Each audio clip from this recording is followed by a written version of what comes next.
Ok, buenos días a todos. Hoy, bienvenidos una vez más a un podcast de Cinecast. En esta ocasión tengo la oportunidad de hablar con Leonard Selig, uno de los grandes cineastas de Venezuela. Ahorita reside en Nueva York.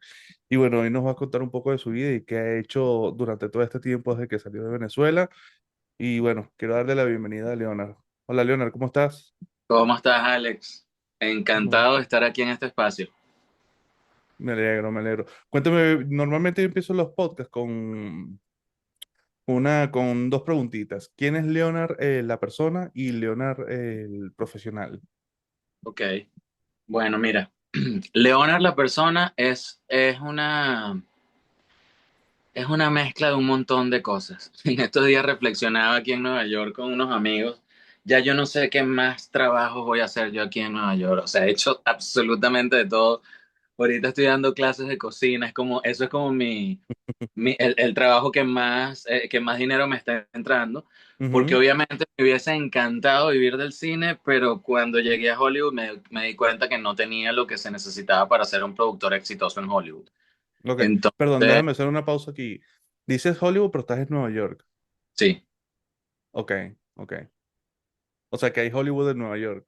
no, Hollywood en LA. Lo que pasa es que en algún Ok. momento, en el 2010, antes del Ujú, 2010, yo fui casualmente a Hollywood y me quedé como unos 5 meses. ujú. Y en esos 5 meses tuve como la experiencia de vivir lo que significaba estar en Hollywood. Y cuando Ok. digo que, y cuando digo que no, en ese momento no consideré y considero que yo no tengo lo que se necesita para ser un productor duro de Hollywood porque es fuerte. O sea, esa gente es bien, bien, bien. En mi experiencia, ojo, esto Ujú, fue 2009, 2010. La gente era bastante tóxica. mm, El ambiente de Hollywood era bastante tóxico. Los productores que conocí como que me instruyeron, me decían, no, hay que hacer 3, 4 reuniones al mismo tiempo porque siempre se pelea. Sabes, yo estaba más bien como tratando de ir más bien hacia un mundo más zen, más tranquilo, más relajado. Y esto, o sea, de verdad, primero, el ritmo de Hollywood es súper, es como un gimnasio. Si no vas todos los días, ujú. si dejas de ir un día, te jodes. Ok. Entonces, ya en principio yo estaba como que tratando de buscar un espacio más bondadoso donde trabajar y definitivamente Hollywood no lo es. Entonces fue interesante porque es la segunda vez en mi vida que tuve que cambiar así de carrera fuertemente. Pero eso lo dices por el ritmo de trabajo, porque cuando dices tóxico, yo a veces pienso que es el ambiente general, las Es el personas, ambiente, es todo. el ambiente. Lo que pasa es que, a ver, no quiero romperle los globitos a la gente que, Ujú, que tiene esa esperanza de ir a Hollywood o que la quiere partir en Hollywood. ujú. Yo, por ejemplo, aún no conozco el primer productor venezolano que le haya partido en Hollywood, ¿sabes? Así como que Sí. llamemos que la partió en Hollywood. Hay muchos amigos trabajando en Hollywood, eso sí, pero Ujú. así es difícil, de verdad. Los productores son unos tipos súper pesados, autoritarios. eh, yo el tiempo que estuve allá, además las agencias también te empujan mucho. Yo me acuerdo cuando yo fui, me agarró una agencia, la Gersh, y yo les dije desde un principio, les dije, mire, yo no quiero hacer absolutamente nada más que no sean, yo les di un slate de películas, eran 7 proyectos, yo les dije, yo no quiero más o sea, lo único que yo quiero es desarrollar estos proyectos. Entonces, si ustedes Ujú, pueden trabajar en eso bien, yo no quiero hacer rewriting, no quiero reescribirle ningún guión a ujú. nadie, no quiero hacer comerciales, no quiero hacer corporativos. O sea, yo estaba súper enfocado en la carrera de cine. Y Ok. al fin de cuentas me dejaron ir precisamente porque no les significaba dólares a ellos, Ujú. ¿sabes? Si ellos me seguían trayendo oportunidades para dirigir un comercial en 15,000 y tal, o para hacer esto en 10,000 y yo no me interesa, o sea, yo lo que quiero es, siento que si no me enfoco en mis películas, Ujú. le ha pasado mucho a Hollywood, puedes pasar 7 años haciendo cosas y no produjiste nada tuyo. Sí. Entonces, o sea, fue muy fuerte, realmente fue muy fuerte y darme cuenta como una industria que me pareció que la verdad en la industria de Hollywood está bien, bien, bien subestimada. Ok. Entonces yo estaba como que en esa onda y me volví a Nueva York, dejé el cine, dije, bueno, ya. ya, porque la primera vez que tuve que hacer esto fue, yo toda mi vida me eduqué para ser jugador de fútbol Ok. y llegué al Mundialito en Ah, 1986. mira, oh, O sea, interesante, ok. estaba en esa Mm, vía y me ujú, lesioné a los 18 años, me lesioné los meniscos y ujú. eso en ese momento era algo que mataba tu carrera. Y entonces te imaginarás, para mí fue como que me quitaron el piso y empecé yo a ver cómo manejaba eso. Entonces, bueno, claro, empecé terapia psicológica Ujú, veces a la semana, cursos de manejo de ira, porque lo único que yo quería era fútbol y había sentido claro. que me habían estallado el sueño, ¿no? Pero bueno, una cosa llevé a la otra, empecé a estudiar en la Universidad Católica, entré al grupo de teatro de la Católica, me Ujú, fascinó el teatro, eh, ya tenía la idea de estudiar cine y, ok. y fue muy divertido porque yo en la Católica estudié, el primer año que estudié fue educación. Después, al Ujú, año siguiente, me cambié a comunicación social porque estaba interesado en cine, pero a los 3 meses en comunicación social, agarré y fui al centro de fotocopiadoras y le pedí que me hicieran fotocopia de todo el pensum de comunicación social y cuando lo revisé, me di cuenta que no habían tantísimas materias de cine y ahí fue cuando empecé a buscar dónde pudiese estudiar de una forma más técnica, ¿no?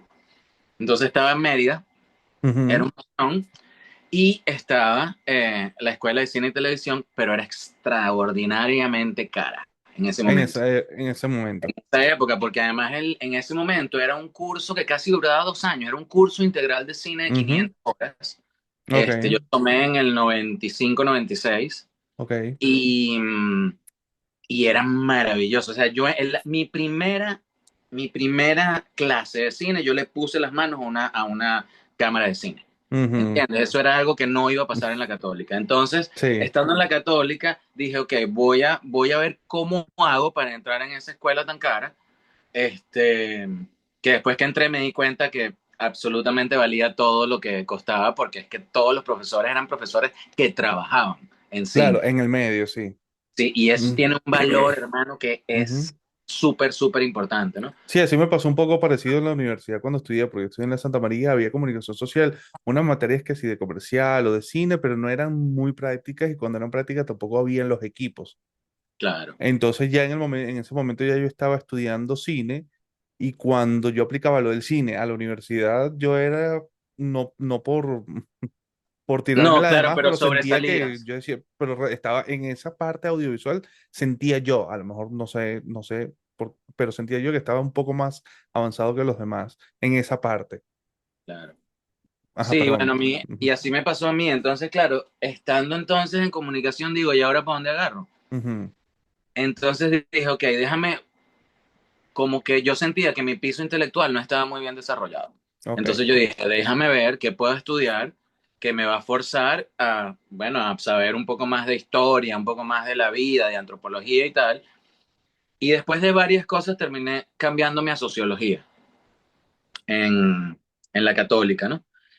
Y estudié primer año de sociología y ya estaba en el grupo de teatro. Ya al segundo año de sociología, ya yo iba a la universidad, era por el grupo de teatro, Ujú, honestamente. Era realmente la carrera que yo me hice en la universidad fue la de teatro, porque además pasaba más horas en el teatro de la católica que en la carrera, per se. Y ok. además, y además hacía trabajo voluntario con el teatro. El teatro tiene una fundación que se llama la Fundación Medatia. O sea, el Teatro CAP tiene una fundación que se llama la Fundación Medatia, del que orgullosamente soy uno de los miembros fundadores. Ujú, Esa fundación está en San Rafael de Mucuchíes, justo enfrente de la iglesia de Juan Félix Sánchez. De hecho, el terreno nos los donó Juan Félix Sánchez. Y yo hice los adobes con mis manos, así metiendo arena, bajando, haciendo los ladrillos. Entonces, claro, estaba súper, súper metido en la universidad y ya cuando pasé a tercer año de sociología, conseguí una beca de Gran Mariscal de Ayacucho y empecé a estudiar cine en la Escuela de Cine y Televisión. ok. Entonces, mi tercer año de sociología y mi primer año de cine los hice al mismo tiempo y ese año además estuve involucrado en 5 montajes en el grupo de Teatro UCAP. Entonces ese año fue súper, súper cansón para mí, pero al mismo tiempo tenía la energía para hacerlo.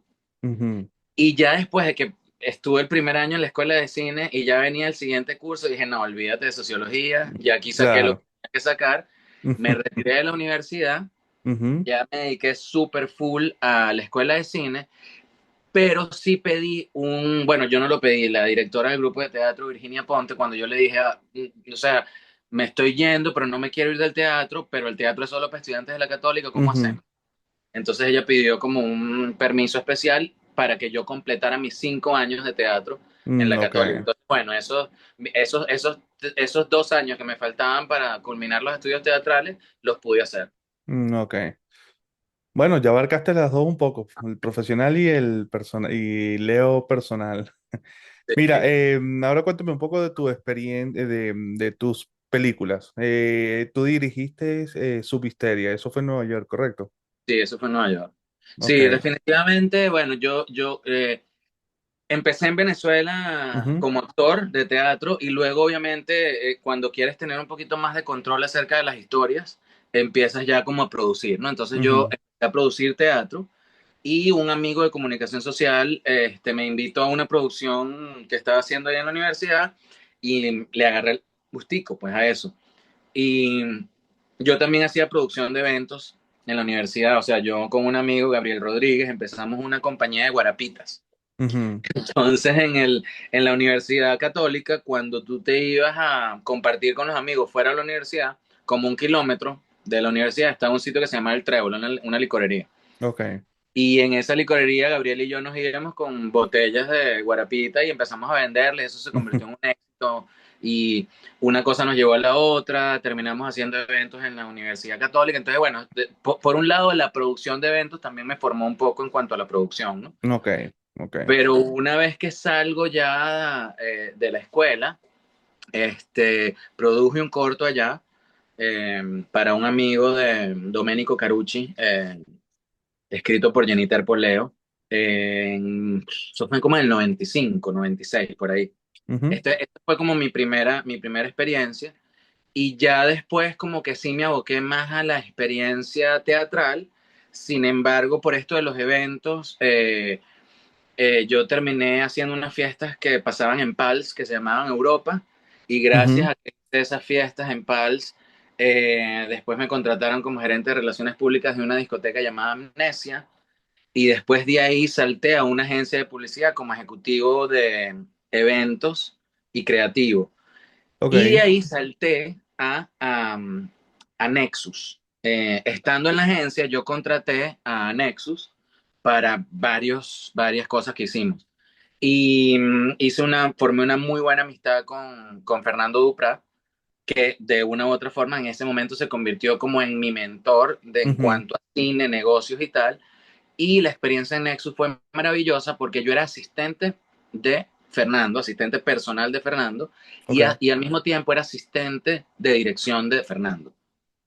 Y también se me abrió una oportunidad de dirigir varios comerciales como director junior, y eran más que todo cuando había niños involucrados, ¿no? Ujú, Entonces, pues hicimos bastante comerciales en Nexus hasta que Fernando se mudó a Estados Unidos y ahí yo me voy de Nexus y abro mi propia productora.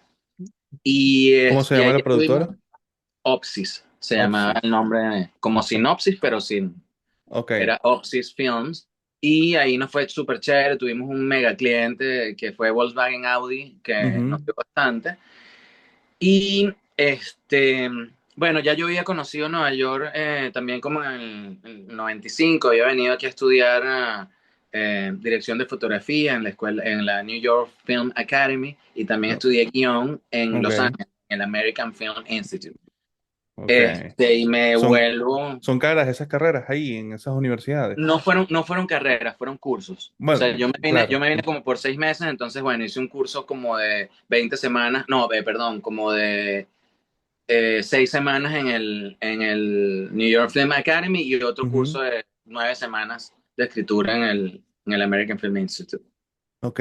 Pero son costosas. Esos talleres fueron costosos en Pues esa época. en ese momento no me parecieron costosos, aunque definitivamente eh, el estilo de vida que estaba llevando en ese momento no era el más, Ok. no era el más. Ok, O sea, como que le puse prioridad a aprender estas cosas antes que rumbear, por ejemplo. claro, claro. Mira, también entiendo que eres ganador del premio de cine y teatro, de cine y teatro, ¿correcto? Y que, bueno, y que tienes mucho más de 15 años de experiencia también. Sí, sí, sí. Bueno, o sea, imagínate, o sea, si contamos desde 1995, imagínate. Ok, claro. Pero realmente es eso. Lo que pasa es que yo hice ese corto en 1995 y después como que no hice mucho hasta que llegué aquí a esta, Ujú, audiovisual, ¿no? ok. Ya una vez que llegué aquí, como siempre, uno empieza a ver que yo también cuando me mudé a Nueva York, mi meta era actuar. Eso era lo que yo más quería hacer. Y Ujú, el problemita que tuve es que luzco árabe. Entonces acá, los papeles a los que realmente tenía acceso eran de árabe y yo no manejaba ni para nada ni el acento, ni la ujú, cultura, ni mm, absolutamente nada. Y eso me pasó muchas más veces de las que me gustaría contar. Y claro. ahí fue cuando dije, wow, o sea, tal vez aquí lo que voy a tener que hacer es Un, un curso, un escribir curso. mis propios personajes y Ujú, producir mis cosas si lo que quiero es actuar, ¿no? Al sí. mismo tiempo también Que de fundamos hecho lo una hiciste, compañía. porque estuve leyendo que en una película, creo, estuviste de actor ya. Una película tuya propia, creo. No recuerdo cuál. Bueno, la primera que hicimos acá se llamó Blind Date.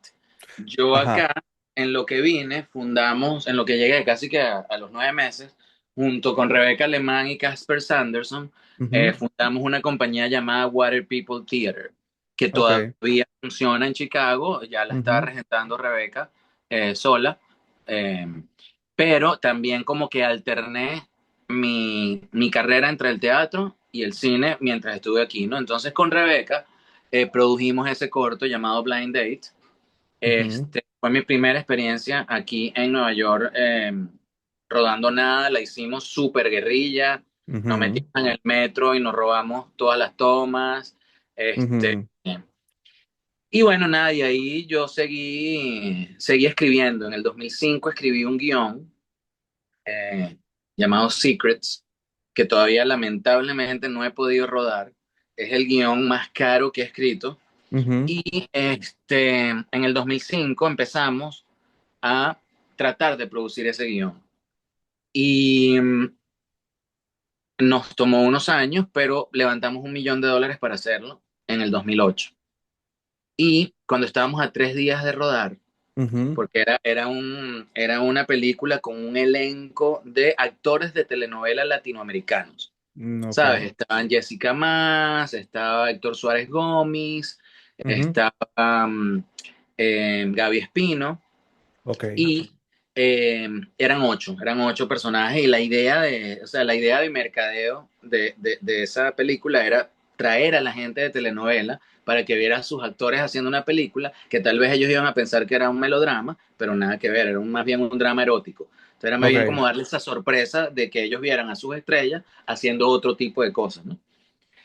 Pero bueno, Gaby estaba embarazada en ese momento y se le adelantó el parto Uy. y se salió del proyecto, o sea, no pudo hacer el proyecto, y a 3 días de empezar nosotros intentamos buscar a una alternativa. Ujú, Hablamos con eh, Marisa Román, que yo no ujú. conocía en ese momento, pero ella estaba en Venezuela, estaba súper pegada y hasta tenía Sí, cositas en por las Miami. telenovelas, porque ella fue muy famosa en Venezuela por las telenovelas, sí. Sí, sí, sí. Entonces yo Ujú, hablo con ella y Marisa es una persona súper seria con su arte. ujú, Entonces, obviamente me dijo que no, que en 3 días ya no tenía tiempo para preparar personajes ni nada, que le pareció todo una locura. Y yo le dije, pero por favor leamos el guión. Eso fue por teléfono allá en Caracas, yo en Nueva York. Leamos el guión, leímos el guión así por teléfono ujú, y a ella le encantó el proyecto. Yo como que preparamos algo especial para darle como un tratamiento expreso al personaje. ujú. La cosa es que por contrato con los inversionistas que nosotros teníamos, si alguno de los protagonistas se retiraba del proyecto, los inversionistas podían reconsiderar su inversión en la película. Ok. Y esto fue agosto del 2008. No sé si recordarás que en octubre del 2008 hubo una gran debacle económica aquí en Estados Unidos. Ujú, sí. Bueno, yo no Entonces, estaba bueno, aquí en esa época, pero sí, sí me enteré. Ujú. bueno, nada, ya nos habíamos gastado cerca de $1 millón, cerca de $100.000.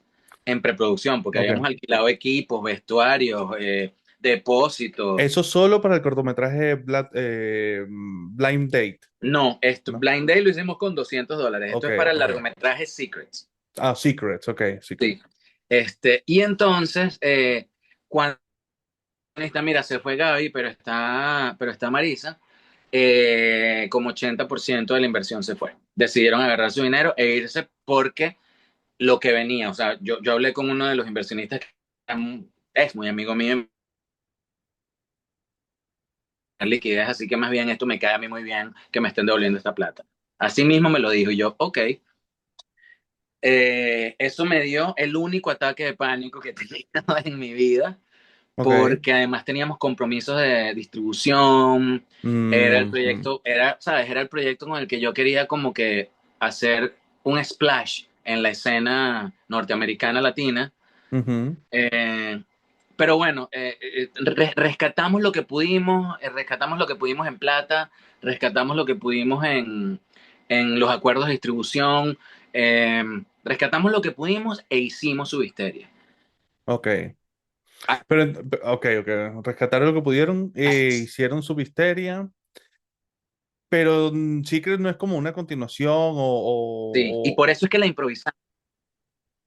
perdón, repite No porque tiene absolutamente nada que ver, es que dos son dos películas cosas distintas. completamente diferentes. Secret Ok, es un drama erótico, ok. sí, y Subhisteria es un drama con splashes de estos acuerdos de distribución. ¿Cómo hacemos para no perderlo? Ujú, O sea, tenemos que entregarles una película a los distribuidores. Y claro. ahí es cuando decidimos, yo agarro mi cajita de ideas, yo tenía una cajita con ideas escritas, y aquí en Estados Unidos, especialmente en Nueva York, es difícil conseguir el metro, que te Ujú, presten el metro o alquilar el metro es muy caro para hacer una película. claro, claro. Pero yo, a raíz de un corto en el que había trabajado como productor, descubrí que había una escuela de bomberos que tenía todo un hangar Mm, donde hay como una suerte de estación de metro para ellos claro. practicar. Sí, sus Y entonces entrenamientos de, claro. exacto, Interesante. entonces cuando yo vi esa locación, yo dije, wow, aquí sería perfecto hacer una historia acerca del metro. Mira, son los vagones todo está tal cual como un andén, Ujú, pero bueno, los vagones no se mueven, ¿no? Entonces yo me acuerdo que la idea que anoté es la idea de la gente que se queda atrapada en el metro. Eso era lo que decía. ok, es Entonces, claro, yo saco. como una premisa corta, Sí, como eso, una exacto. Eso es premisa. lo que tenía ahí la premisa. Entonces, en ese momento saco la idea y digo, ok, hagamos esta. Averiguo cuánto cuesta alquilar este espacio y es extremadamente barato en comparación con lo que cobran de verdad. Y, mm, y entonces, claro, ¿cómo la hacemos rápido? Digo yo, porque Ujú, desarrollar un guión, tú sabes exactamente cuánto puede tomar, ¿no? sí, sí, claro. Entonces dijimos, vamos a improvisarla. A mí siempre me ha encantado la improvisación, tanto la de comedia, pero me gusta muchísimo más la improvisación dramática. Ok. Hay varios directores que hacen esto, siendo uno de los más conocidos, Mike Nichols, Ujú, que él se va a un grupo de teatro, improvisa la película y hay una persona que está escribiendo todo lo que está pasando y después con eso escribe el guión. oh, Nosotros en ok. este caso con Subhisteria lo que hicimos fue escribimos como un argumento de 8 páginas donde poníamos qué iba a pasar en cada escena Ok. y los actores iban a improvisar los diálogos. Pero ellos ni siquiera sabían Ujú, qué iba a pasar en la película. O sea, ellos sabían que se iban a quedar atrapados en el metro, pero ok. no sabían cómo la historia se Iba a iba a avanzar, develar claro. Ujú. escena por escena. Y ahí Eh, estuvo Eliza Hill también, ¿no? Estuvo Eliza Hill, Ujú. estuvo Eliza Hill, estuvo Isabela Cascarano y estuvo Héctor Palma, el, Héctor Palma, ok, claro. el contingente venezolano. Y luego había mucha gente aquí en Nueva York, que no son de Pero Nueva esos York. tres tú te los trajiste, o sea, los llevaste a Sí, Nueva York. sí, sí, Ok. sí. Sí, Héctor además es coproductor de su historia en Venezuela. Ok. Y fue una experiencia honestamente fascinante, pues, porque yo me acuerdo que esto fue, habremos rodado en 2009, Ujú. nos habían donado unas cámaras cinealta que en ese momento de Panasonic, que era como lo mejor para hacer video que pareciera cine y todo el cuento. Y cuando fuimos a hacer las pruebas de cámara, yo tenía 3 camarógrafos. Ujú. Cuando fuimos a hacer las pruebas de cámara no cabíamos en la estación, o sea, en el vagón, Sí, en el, ajá. porque las cámaras eran muy grandes, o sea, todas armadas, eran muy grandes, se golpeaban los camarógrafos entre sí, entonces al final decidimos hacerla con la HBX 200, el caballito de batalla también de Panasonic, Ujú, que ok, fue una de las cámaras más hot entre el 2005 y el 2008. ok. Y esas cámaras eran unas camaritas así, que las manejaban así los Ujú, camarógrafos, entonces fue mucho más interesante hacerla así. Entonces, bueno, nada, lo que hicimos con los actores a manera de taller fue más bien que hicimos como un taller de 12 días para que se compenetraran, ok. para que se conocieran, para que vieran cuáles eran sus techos actorales o cómo los podían romper, a quién estaba bien tocar, a quién no, todo eso, ¿no? Y Ujú, luego nos fuimos a rodar con la plata que nos quedó de Secrets y con los pocos acuerdos que nos quedaron, nos fuimos a rodar y rodamos en 11 días y tuvimos la película a tiempo como para estrenarla en el 2010 y ok. así es como nace mi primer largometraje, Subhisteria. Lo dice Eso, como que si fuese muy fácil hacer cine en Nueva York. para nada, y porque además es que aquí es una ciudad muy, muy costosa Sí, sí, y a pesar de que, mira, esto fue hecho casi con las uñas, nos gastamos $130,000. sí. Tengo una amiga que está viviendo allá también que hace cine o está trabajando en eso, pero dice que para levantar un proyecto que es muy difícil. Es Mucha difícil. competencia. Y como a ella la conocen poco, entonces no hay esa confianza que, o sea, de dar dinero así de buenas a primeras para financiar un proyecto, pues entonces se le hace muy difícil. Sí, es difícil. Yo cada vez me decanto más por la creatividad. Creo que la Ujú, creatividad es lo que nos puede salvar porque hoy en día, con $20,000, porque esto ujú, fue en el 2009, sí. pero hoy en día, Ujú, con los avances tecnológicos que han ocurrido, probablemente con $20,000 se pudiese hacer algo como Subhisteria. ok. En aquel entonces no, pero ahorita, con Ahorita, todos los claro. adelantos que hay, definitivamente, claro que sí. O sea, por Ok. ejemplo, Subhisteria ocurre en un túnel de tren Ujú. y Es la una sola historia locación prácticamente. es una sola locación. Claro. Lo que pasa es que hay unos flashbacks donde vemos Ujú, la vida de la gente que se quedó como atrapada. Entonces, bueno, los vemos o en su casa o en su trabajo. Entonces, bueno, claro. no fue una sola locación, pero yo te diría que 70% de la película es una sola locación. Sí, sí. Entonces, claro, en la película lo que pasa es que están todos los personajes normales. Ellos van en su vida ahí en el metro y de repente el metro se para, vuelve a arrancar, se vuelve a parar y se escucha un pocotón de cosas y bueno, eso se convierte en un caos. O sea, es como que se escucha una explosión, que entra agua, el tren se mueve por el agua, se descarrila del resto de los otros trenes, se cae una parte de roca y se quedan esos panas ahí y el primero que sale a ver qué pasa se electrocuta por el agua y la electricidad que hay en Claro. el... Entonces ellos están Ujú. confinados en ese tren, Ahora, pero yo la vi hace tiempo esa película y no tengo, digamos, el recuerdo fresco de la película como tal. Pero si la memoria no me falla, creo que tú no explicas exactamente, o sea, pones toda la catástrofe, pero sin, corrígeme, ¿no? Por supuesto. sí, Pero nunca vemos qué fue lo que pasó exactamente, a qué no, ocasionó toda esa catástrofe. nunca lo vemos porque Ok, es irrelevante. La película es claro. acerca de cómo se manejan los actores en una situación así.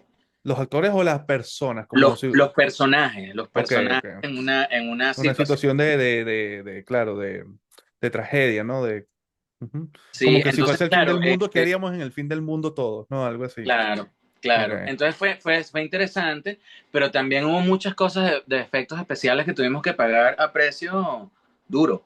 Porque Ujú, bueno, ellos se asomaban por el túnel y nosotros todos esos asomadas por el túnel lo tuvimos que renderear porque no teníamos eso, pues. claro. Entonces, claro, no se nota que hay efectos especiales en su Subhisteria porque no son efectos especiales así que los nota. La caída de la roca y todo eso también involucró una parte de, de efectos especiales que no se notan. Que ojo, esos son mis efectos favoritos, los que no se notan, ¿no? Claro. Pero bueno, sí, nos costó $130,000, eran 16 actores, un equipo que no éramos tantos, pero éramos como 22 personas. Ujú. Y bueno, y el alquiler del espacio, que no era extremadamente caro, pero sí fueron, o sea, estuvimos Sí. ahí 6 días metidos y fueron como 12, $15,000. Ahora, yo tengo una curiosidad de cineasta, también de director y escritor, que te voy a preguntar con respecto a ese, el guión. ¿Cómo lo escribiste? ¿Todo en español, todo en inglés? ¿Hiciste algo bilingüe? Mira, yo lo escribí Ya esto es en, una curiosidad mía, ya lo... sí, yo, Ujú. yo lo escribí como mi vida, en inglés y en español. Ok. Porque además sabía que los actores venezolanos, pero bueno, como te dije, no era un guión, Ujú. era un argumento. Sí, sí, Sea, sí. yo no, yo también quería dejarme sorprender por ver qué iba a pasar. O sea, yo tenía un control y quería que pasaran cosas y habían unas dinámicas Ujú. que ocurrían. Por ejemplo, eran 16 actores. Los 16 actores estaban en el metro. Prendíamos las cámaras y yo les decía, ok, muchachos, en esta escena ustedes van a estar deprimidos preguntándose por qué no los han venido a buscar. Han pasado 3 días. Ujú. Y yo les decía, las cámaras van a ir a las conversaciones más interesantes. Ok. Entonces, claro, acción. O sea, tú no leíste diálogos tampoco, ellos improvisaron todo, Nada, toda la nada de conversación. diálogo, Ok, nada de diálogo. ok. Entonces, acción. Empezaban ellos a improvisar sus conversaciones y yo me movía por el espacio escuchándolo. Cuando de repente escuchaba algo que estaba súper interesante, le hacía la seña a los camarógrafos. Esta, vénganse para acá. Y yo me salía y se iban las tres cámaras a buscar cubrir esa escena. Pero también pasaron cosas como, eh, por ejemplo, en la película había una pistola. Había una persona dentro del tren que estaba armado y yo necesitaba esa pistola para el final de la película. Y en una escena resulta ser que una persona agarró la pistola y la botó por la ventana. Y yo dije, no, ¿y ahora cómo vamos a manejar esto? Y claro, yo estaba como que súper fiel a mi proceso ¿sabes? Si la botaron por la ventana, la botaron por la ventana y el productor fue el que me dice que, pa, pa, no, vamos a agarrar esa pistola y le vas a decir que no la pueden botar y seguimos, porque ¿y entonces cómo hacemos? Claro, cortaste, pero claro, es que hay mucho movimiento de cámara y la bota, entonces, claro, haces el corte, agarras la pistola, la devuelves y vuelves a hacer la toma, Claro. pero volver a hacer todo el movimiento de cámara como venías, todo, es como un plano secuencia, ¿no? Que son difíciles de hacer. Y lo más rico de esta película es que las Ujú. primeras tomas estaban llenas de verdad, Ok. porque ellos no sabían Ujú. realmente lo que estaba pasando. Recuerdo perfectamente una que es el perfecto ejemplo. En la película se designó la cabina donde manejaba el conductor como el baño. Ujú. Eso es lo que pasa en la película. Y de repente se mete un pan al baño, se mete otro, lo mata Ujú. en el baño y sale con el cuerpo del tipo así agarrado. Cargado, sí. La primera toma, porque si yo hubiese podido, toda la película lo hubiese hecho con primeras tomas. Pero bueno, por vainas técnicas es demasiado ambicioso, ¿no? Pero Ujú. esa primera toma, chamo, les tomó 10 segundos a la gente como que ver, ya, va, ¿qué está pasando aquí? Eh, y entonces después de 10 segundos, ¡buah! Se lanzaron como a ver si respiraba, si no, y Ujú. empieza el caos, ¿no? Ok. Toma dos.